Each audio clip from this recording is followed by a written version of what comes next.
Pero si Kilua ang mas inaalala ko ngayon. Hindi ko inaasahan na lilipas ang isang buwan na hindi siya lumalaban kahit isang beses. Kilua! Oh? Labanan mo ako! One-on-one!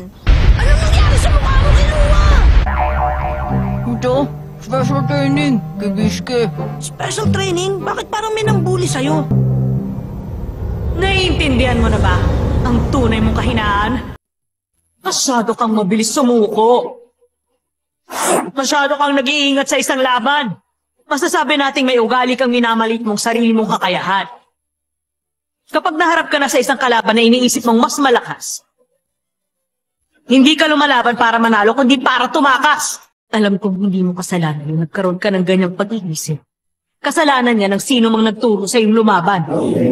Yung mga kaugaliang ipinukpok na sa katawan at kaluluwa natin ang pinakamahirap baguhin. Pero kapag hindi ka nagbago, balang araw, baka iwan mo na lang si Gon para mamatay. Maraming bagay ang nakaka-impluwensya sa laban, tulad ng kondisyon ng mga lalaban at ng kanilang kapaligiran. Halimbawa, kung nasa magandang kondisyon si C, may pag-asa siyang matalo si D kung wala si D sa ayos. Sa makatuwid, depende sa sitwasyon, may pag-asa si A, B at C na matalo si D kahit na siya pa ang pinakamalakas sa kanilang lahat. Pero ang nangyayari, lagi mong iniisip na basta mas malakas ang opponent mo, hindi na posibleng matalo siya. Iniisip mo palagi ang pinakapangit na posibleng mangyari. Kahit dapat magkapantay lang ang lakas ninyo na nakakaharap mo, iniisip mo kaagad na baka mas malakas sila at kung anong chance ang matatalo ka.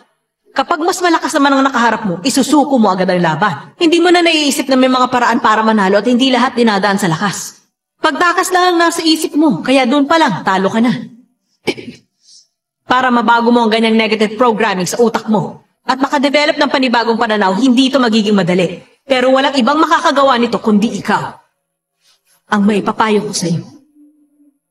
Kapag hindi mo natalo si Shun bukas, mas mabuti pang iwan mo na si God.